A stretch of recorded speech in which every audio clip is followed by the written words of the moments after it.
Más. Amén. Yo me gocé con los que decían: A la casa de Jehová iremos. Aleluya. Hoy tenemos algo especial, ¿verdad? Tenemos a un hermanito, un niño que quiere orar. Santo. Así que, ¿cómo es el nombre? Elías. Elías. Seguimos con Elías. Elías. Seguimos con Elías. Elías quiere orar, así que vamos a darle unos minutos, ¿verdad? Para que él exponga lo que hay en su corazón. Amén. Amén. Mami, dale un micrófono que no se le va a oír la voz.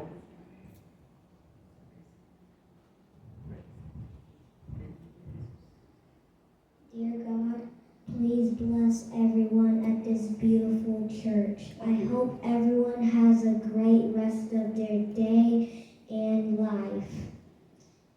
It is always good to take breaks from the devices and spend time with God.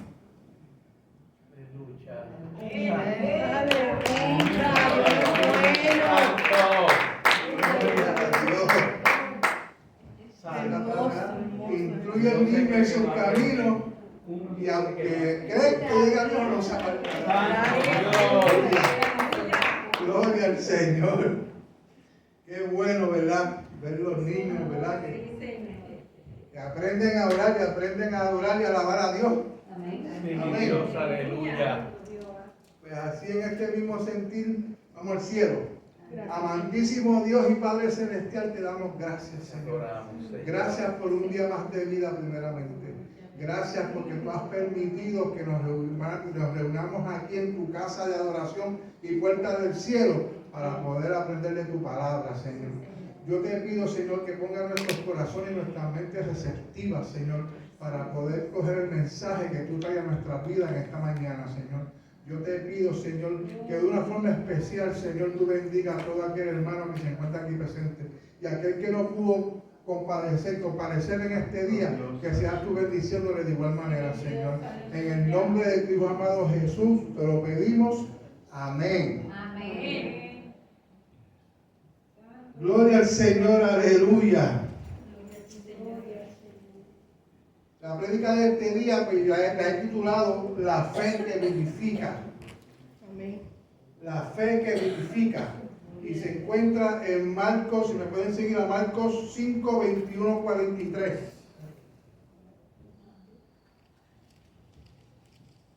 Marcos 5, 21 al 43.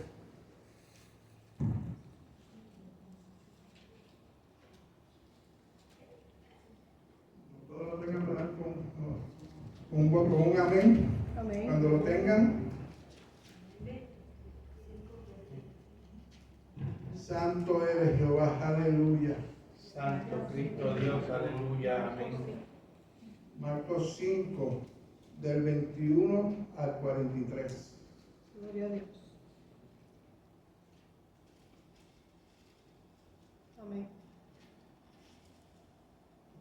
Gloria al nombre de Cristo.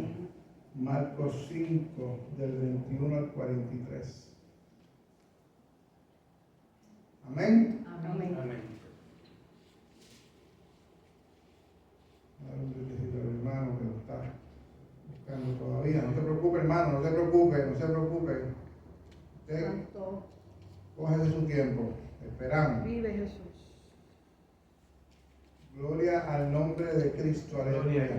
Cristo. Te adoramos, Señor. La fe que vivifica. Gracias. Aleluya.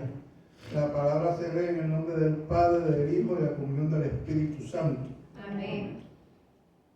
Pasando otra vez Jesús en una barca a la otra orilla, se reunió alrededor de él una gran multitud, y él estaba junto al mar. Y vino uno de los principales de la sinagoga, llamado Jairo, y luego que bebió, se postró a sus pies. Y le rogaba mucho diciendo: mi hija está agonizando, ven y pon las manos sobre ella para que sea salva y vivirá. Fue pues con él y le seguía una gran multitud y le apretaban. Pero una mujer que desde hacía 12 años padecía del flujo de sangre y había sufrido mucho de muchos médicos y gastado todo lo que tenía y nada había aprovechado, antes le iba peor. Cuando oyó hablar de Jesús, vino por detrás entre la multitud y tocó su manto, porque decía: si tocare tan solo su manto, seré salva. Y enseguida la fuente de su sangre se secó, y sintió en el cuerpo que estaba sana de aquel azote. Luego Jesús, conociendo en sí mismo el poder que había salido de él, volviéndose a la multitud, dijo: ¿quién ha tocado mis vestidos?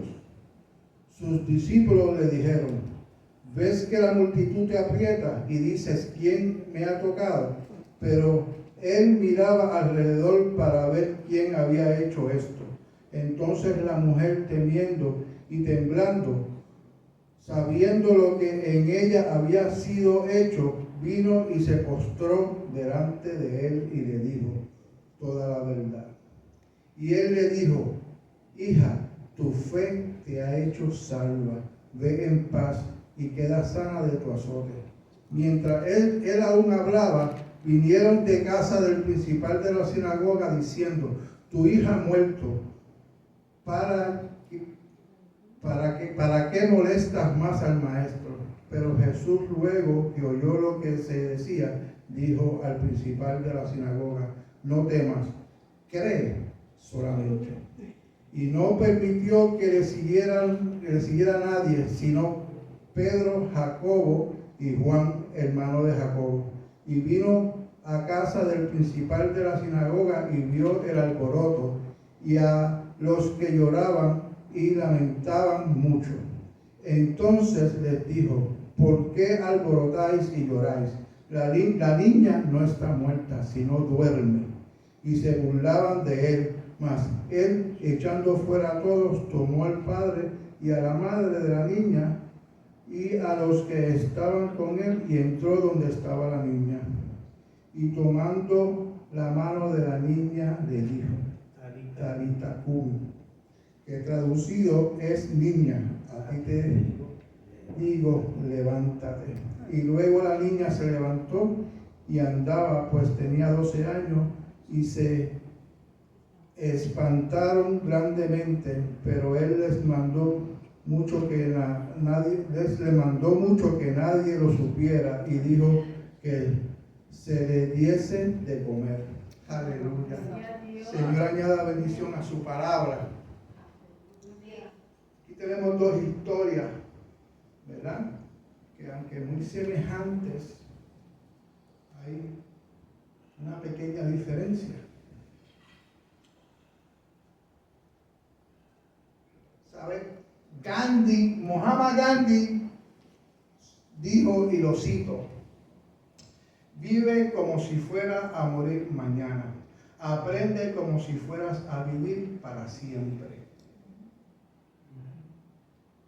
Todos los días, hablábamos esta mañana, ¿verdad? Todos los días de nuestra vida nosotros aprendemos. Todos los días. No podemos, ¿verdad? Enfatizar en que lo sabemos todo, porque créame que no lo sabemos todo. Todos los días se aprende algo nuevo. Esta historia que acabamos de leer, ¿verdad? Dice que este hombre estaba angustiado porque su hija moría. Su hija estaba enferma, ¿verdad? Y este hombre, pues, como padre al fin, se sentía angustiado. Se sentía que la vida se le iba. Este hombre no era cualquier hombre. Este hombre era una persona importante en el pueblo judío. Dice que Jairo, uno de los oficiales de la sinagoga, y para que podamos entender lo que significaba ser un oficial de la sinagoga, encontré esta información en el internet sobre lo que era. El oficial de la sinagoga era una figura central o importante en la comunidad judía, responsable de administrar y supervisar las actividades de la sinagoga. La sinagoga tenía múltiples funciones, ya que era un lugar de culto y un centro de educación, reuniones comunitarias y asuntos legales. El oficial se aseguraba de que la sinagoga funcionara sin problemas y siguiera siendo un punto central en la vida religiosa y comunitaria. Las responsabilidades del oficial de la sinagoga eran amplias. Entre ellas se incluían dirigir los servicios del culto, supervisar las funciones litúrgicas regulares de la sinagoga y asegurarse de que los servicios se llevaran a cabo de acuerdo con la ley y la tradición judía. El papel del oficial de la sinagoga también abarcaba la organización de la lectura de las escrituras y las gestiones de las enseñanzas dentro de la sinagoga. El oficial de la sinagoga era responsable de garantizar que la congregación recibiera instrucciones sobre la fe, las leyes judías. El oficial desempeñaba un papel crucial en el mantenimiento de la disciplina y el gobierno dentro de la sinagoga, garantizando el orden y el cumplimiento de las prácticas religiosas. Desde su autoridad, los oficiales de la sinagoga eran muy respetados dentro de sus comunidades. Eran personas respetadas que poseían un profundo conocimiento de las escrituras hebreas y las tradiciones del judaísmo. Su liderazgo guiaba la vida religiosa de la comunidad y ayudaba a preservar la estructura social en su conjunto. En muchos sentidos, los oficiales de la sinagoga eran considerados los guardianes de la identidad y la práctica judía. Su historia ilustra la intersección entre la fe y la autoridad, ya que buscaba a Jesús desesperado por la enfermedad de su hija. El acto de Jairo en buscar a Jesús demuestra un nivel significativo de confianza, teniendo en cuenta los posibles riesgos sociales de asociarse con Jesús, un rabino que desafiaba el orden religioso establecido.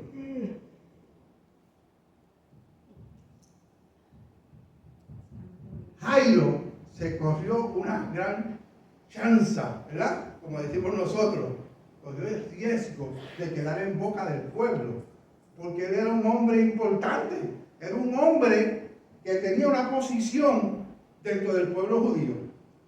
Sin embargo, Jesús iba en contra de la mayoría de lo que este hombre creía, porque si recordamos, ¿verdad? Jesús iba en contra de los maestros de la ley, porque le daban carga al pueblo que ellos mismos no podían llevar. Incluso les llamaba sepulcro blanqueado. Les decía más, ¿verdad? Pero vamos a dejarlo ahí por ahora. ¿Sabes? Jesús estaba totalmente en contra de lo que esta gente enseñaban al pueblo. Jesús vino a todo lo contrario que ellos querían dar a entender al pueblo. Este pueblo, por ellos, este pueblo esperaba un Mesías guerrero, un Mesías que viniera a pelear. Pero sin embargo, vino un agente de paz. Y ellos no lo aceptaban. Por lo tanto, esto contradecía a este hombre, ¿verdad? Por eso el problema que se podía buscar este hombre era bastante grave, ¿verdad? Porque así como Jesús fue perseguido por esta gente, él también podía ser perseguido.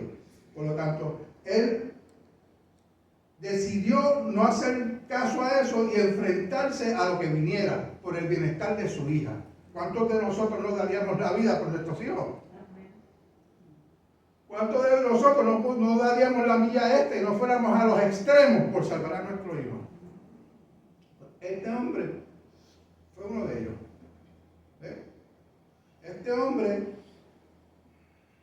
sabía y conocía los libros de la Torá, porque era lo que se estudiaba en esta sinagoga. Y él sabía y entendía claramente quién era Jesús. Porque de qué otra manera este hombre iba a ir, y como nos dice la palabra, enseguida que vio a Jesús iba a postrar ante él. Dice la palabra que él se postró, él se arrodilló ante Jesús. Un signo de adoración.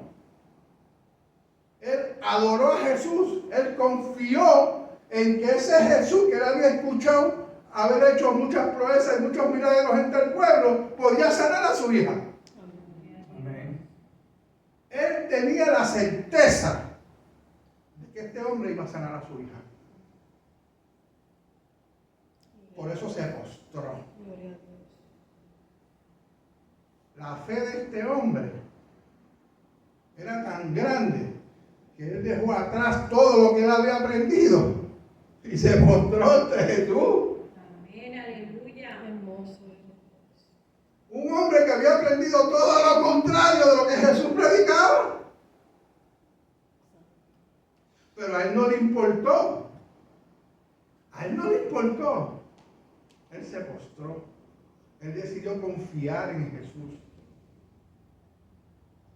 Por lo tanto, la fe y la confianza es una decisión que tenemos que tomar en nuestra vida. Amén.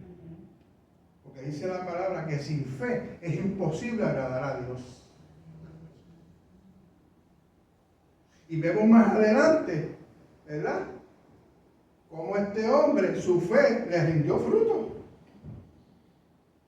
Su fe fue más que suficiente para que Jesús viera el anhelo y el deseo de aquel hombre y la confianza que aquel hombre tenía en él para ir con él a su casa. Cuando él desde donde estaba, él podía haber dicho la palabra. Porque si leemos más anterior en la palabra, sanó a otra niña con solamente decirlo. Pero él quería ir más allá.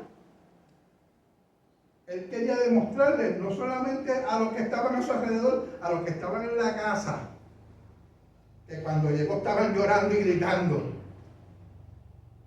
Quería demostrarle que la fe vivifica, que la fe sana, que la fe salva, que la fe liberta. Amén, aleluya. Así como lo hizo con nuestro Dios en victoria. Una mujer que dice la palabra que llevaba 12 años. 12 años padeciendo de una enfermedad que hoy en día nosotros, ¿verdad? En nuestro entorno no lo consideramos tan grave. Pero en aquel entonces era gravísimo. Esta mujer con flujo de sangre, por muchísimos años, 12 años, estuvo ella. Y para que podamos entender más a fondo lo que significaba esta enfermedad en ese tiempo, déjeme explicarle. En esta época, la hemorragia crónica era vista como una impureza ceremonial. Lo encontramos en Levíticos 15 del 25 al 27. Lo que impedía a la mujer practicar rituales religiosos afectaba su vida sexual y maternal. Su enfermedad la aislaba de la comunidad y la limitaba sus interacciones sociales, porque todo el mundo la rechazaba. Todo el mundo la rechazaba. No se le permitía ir a una fiestecita. No se le permitía acercarse, nadie se le permitía acercarse, porque era inmunda. Y en este tiempo la inmundicia era algo que se repudiaba. Esta mujer había gastado todo su dinero para tratar de sanar su condición. Ella hizo todo lo posible, hasta lo imposible hizo para tratar de sanar su condición. Y nada. Pero al ver a Jesús, vio un rayito de esperanza. Al igual que el hombre de la historia anterior, podemos ver cómo ella había escuchado de ese Jesús que sanaba, de ese Jesús que libertaba. Y como ella era inmunda, ella no podía acercarse a hablarle a Jesús, ni postrársele, decía ella, ¿verdad? Por la condición de ella y lo que el pueblo le había inculcado. Porque eso eran dogmas del pueblo. Eso no iba con Jesús, porque Jesús iba más allá. Jesús iba más allá. Jesús iba a los extremos. Hay una palabra. Me dijeron que no la dijera, no sé por qué, pero hereje. ¿Saben lo que es un hereje? Un hereje es una persona que va en contra de lo estipulado en una comunidad o en alguna religión, que no está de acuerdo. Y al no estar de acuerdo, por eso le llaman hereje.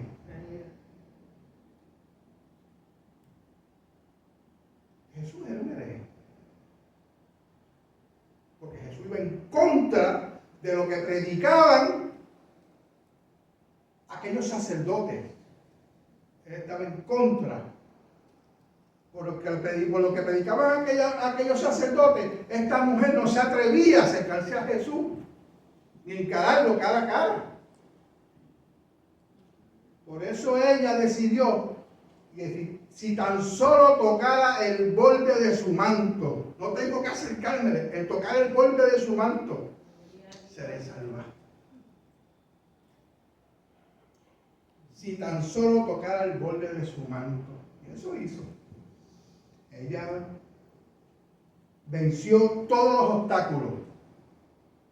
Los obstáculos que le enseñaron desde niña, de que era impura, de que tenía que mantenerse aparte, de que no podía acercarse, de que ella rompió todo. Y decidió acercarse a Jesús. Había una multitud. Y ella pasó por la multitud. Ella venció todos los obstáculos que le ponían en el medio. Todos los venció. Y llegó ante Jesús. Y tocó el borde de su manto. Y dice la palabra que salió un estruendo de poder de Jesús. Aleluya. Que él paró. Porque él sabía lo que había salido de él. Dice la palabra que en el momento ella fue sana. Porque su fe la vivificó. Su fe la sanó. Y Jesús le dice más, le dice, eres sana, eres salva. Aleluya. No solamente fue sana, fue salva por su fe. Gloria a Dios. La fe en la cual es imposible agradar a Dios.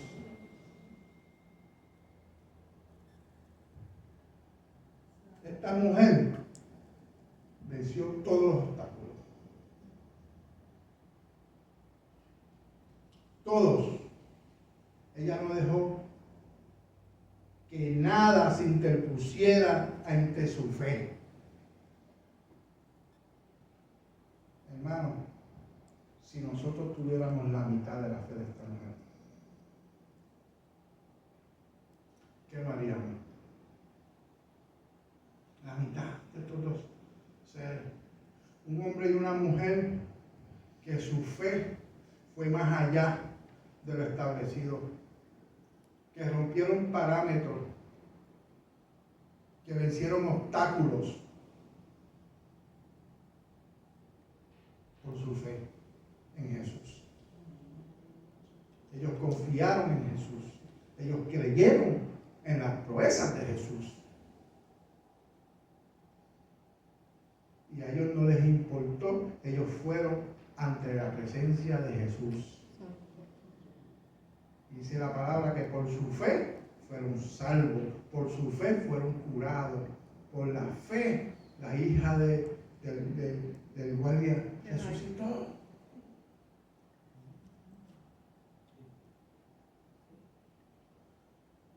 En Mateo 17:20 Jesús dice, por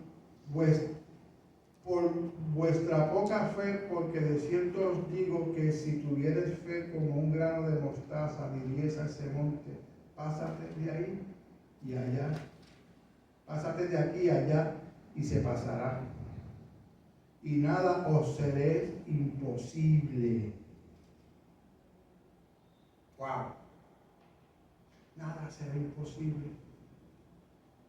Si tuvieres fe como un grano de mostaza, dice Jesús.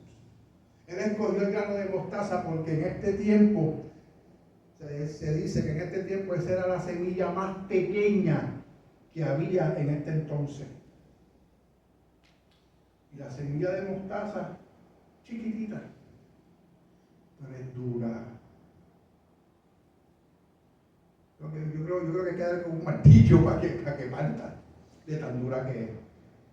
¿Okay? Y no solamente es dura, es pequeñita, pero cuando la siembra el árbol es grandísimo. ¿Qué es lo que nos quiere decir? No importa cuánta fe tú tengas, lo que importa es que tu fe sea genuina. Que tu fe sea genuina, que verdaderamente tú crees que le hay, que verdaderamente tú creas en la palabra de Jesús cuando dice, cree en mí y serás salvo tú y tu casa. Cuando te dice, ven a mí que yo te responderé, ven a mí que yo te salvaré, ven a mí que yo te sanaré. Gloria a Dios.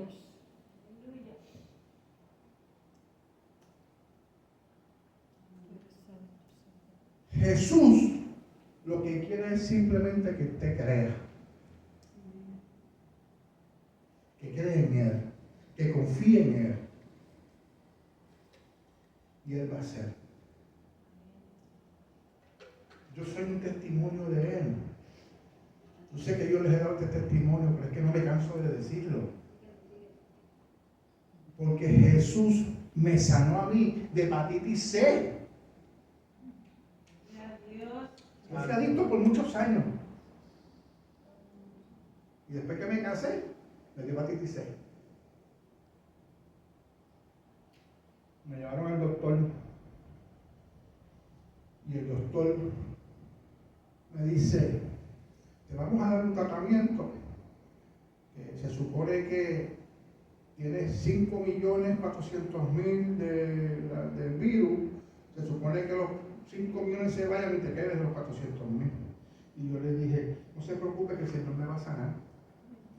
Aleluya. Y él va que alaba a Jehová. Aquel me dice, bueno, si eso es lo que esa es tu fe. Digo, sí, esa es mi fe. El Señor me va a sanar. Y me fui. Empecé el tratamiento. Una inyección le puse. Unas inyecciones que le ponen al hígado. Cuando voy a la próxima cita, no dijo nada. Se puso las manos en la cabeza así. Y abrió la boca. Yo lo miré. Y yo sabía lo que me iba a decir. Y yo le dije a usted que el Señor me iba a sanar. ¿Verdad que se lo dije? Le dice, la verdad es que tu fe es bien grande. Y yo, no, grande es al que yo le sirvo. Ese es grande, el que yo le sirvo. Porque Él es fiel, hermano. Él es fiel. Usted nada más que tiene que creer. Anda, fe como un grano de mostaza. Mira, no importa cuán grande sea su fe, no importa. Pero tiene que ser genuina. Tiene que verdaderamente creerle a Él. Porque Él no es hijo de hombre para que mienta. No es hombre para que mienta, ni hijo de hombre para que se arrepienta. Amén. Y Él lo prometió. Eso es promesa. Él lo prometió. Él dijo antes de irse que todo lo que pidieran al Padre en su nombre, Él os dará. Y eso es una promesa de Él. Todo lo que le pidieran al Padre en su nombre, Él lo va a dar. Tenemos que tener fe, hermanos. Tenemos que tener fe. Tenemos que confiar en el Señor. Porque créame que Él es fiel. Él es fiel. En Hechos 11, 1 al 24 nos dice que es pues la fe, la certeza de lo que se espera, la convicción de lo que no se ve. La fe es certeza interior y la convicción firme de las promesas de Dios, aun cuando no se ven cumplidas todavía. A veces que pedimos y porque nosotros lo queremos hoy y no vemos, y pasan un par de días y no lo vemos, nos rendimos. Hermano, no se rinda. Nadie conoce mejor lo que usted necesita que Dios. Amén. Nadie conoce mejor cuando usted lo necesita que Dios. Créame, nunca llega tarde. Nunca. Si usted pide por sanidad y no ve su sanidad, siga orando. Pregúntale al Señor, ¿qué es lo que tú quieres que yo aprenda de esto? ¿Qué es lo que tú me quieres enseñar? Porque hay una enseñanza. Hay algo que usted debe de pasar. Hay un examen que usted tiene que pasar. Algo tiene que suceder para que usted reciba su bendición. Y es una bendición sobre otra bendición. Una bendición sobre otra. El Señor lo que quiere es que nosotros confiemos en Él. Que tengamos fe en Él y solamente en Él. Muchas veces queremos lidiar con nuestra propia fuerza. Y créame, ya yo estuve ahí. Estuve ahí. Y no fue hasta que vine a los caminos de Cristo que no recibí la bendición que tenía que recibir. El enemigo me quitó todo. Todo. Casa, carro, mujer, hijastro, porque no tiene hijos todavía. Todo me lo quitó. Todo. Porque yo fui, no supe esperar, no supe esperar. No supe esperar por esa mujercita que el Señor me tenía.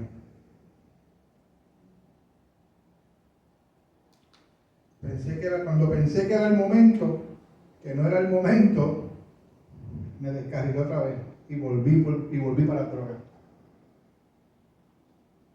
Porque yo lo quería en aquel momento. Pero aquel no era el momento.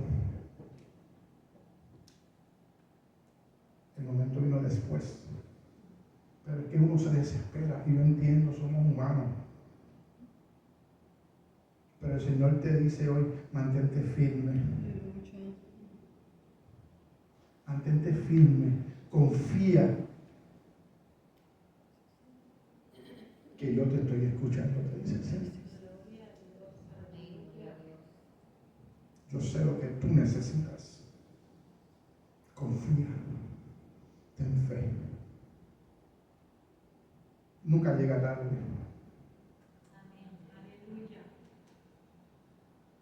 Así mismo en la Biblia podemos ver muchos ejemplos de hombres y mujeres de fe. Tenemos a un Abraham, conocido como el padre de la fe. Abraham obedeció a Dios al dejar su hogar y seguir un camino desconocido. Su disposición en sacrificar a su hijo, a su único hijo, Isaac. Por eso se le llama el padre de la fe. Tenemos a un Noé, que aun cuando todos decían que no, le decían loco porque estaba construyendo un arca. Y todos lo llamaron loco. Pero ¿sabes qué?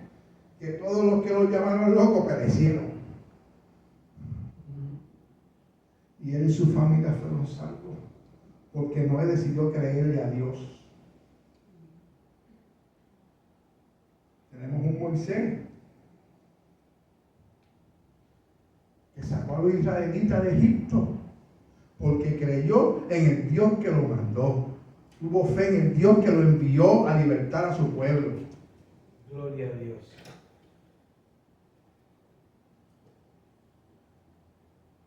Esos son algunos de los hombres.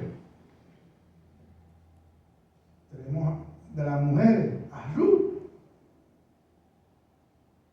Una mujer que ni pertenecía al pueblo de Dios. ¿Ah? Pero cuando vio a su suegra, que le dijo, yo quiero de eso que tú tienes. Yo quiero de eso. Y fue bendecida. ¿Ah? Una mujer leal y valiente. Tenemos a Esther. Otra mujer valiente. Tenemos a María, obediente. Y así por el estilo tenemos a muchos personajes que dan testimonio de la fe.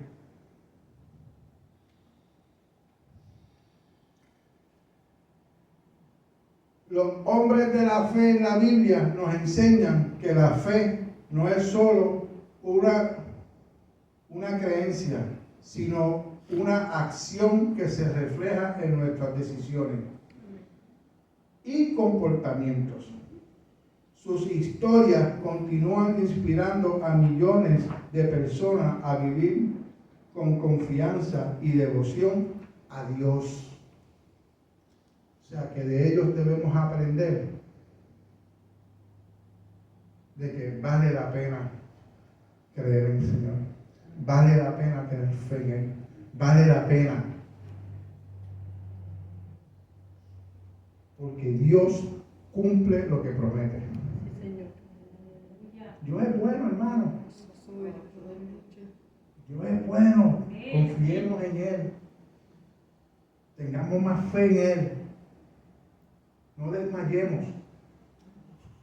No desmayemos porque Él no nos va a defraudar. Él lo hizo con todos estos hombres en la Biblia. También lo quiere hacer con usted y conmigo. También lo quiere hacer con nosotros, hermanos, créanme. Y mayores cosas va a hacer, porque también lo prometió antes de irse. Que nosotros haríamos cosas más grandes de las que Él hizo, si solamente tuviéramos fe como un grano de mostaza. Pero esta fe tiene que venir acompañada con acciones. Esta fe tiene que venir acompañada con acciones. Y tenemos que abrirnos y darnos al Señor. Algo que yo siempre le pido al Señor es que me dé un nuevo corazón. Un corazón como la canción. Siempre me gusta esa canción desde que salió. Dame un corazón como el tuyo. porque yo quiero ser un buen imitador de Cristo. Yo quiero ser alguien que pueda hacer esas promesas que Él dio. Grandes cosas más grandes que las que Él hizo. Porque Él lo prometió. Pero todo es un proceso. Tenemos que entrar en el proceso de Dios. Si no entramos en el proceso, no podremos llegar. Una vez en el proceso, Él nos va a pulir como el diamante. Él nos va a brillar como el oro. Él va a hacer de nosotros piedras preciosas. Pero tenemos que entrar en el proceso. No podemos desmayar. No podemos rendirnos. Una vez empezamos, tenemos que terminar. Y créanme que la bendición es doble. Amén. Señor les bendiga. Amén. Aleluya. Vamos al cielo. Amantísimo Dios y Padre Celestial, te damos gracias, Señor.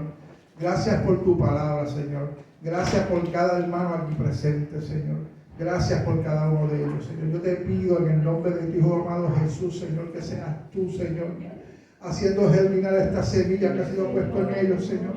Y que seas tú, Señor, ministrando a sus vidas, a sus mentes y a sus corazones, Señor. En el nombre de tu Hijo amado Jesús, yo te pido, Señor, que seas tú tocándoles, Señor. Que seas tú cumpliendo lo que tú has prometido para cada uno de ellos, Señor. En el nombre de Jesús te lo pido, Señor. En el nombre de Jesús. Amén.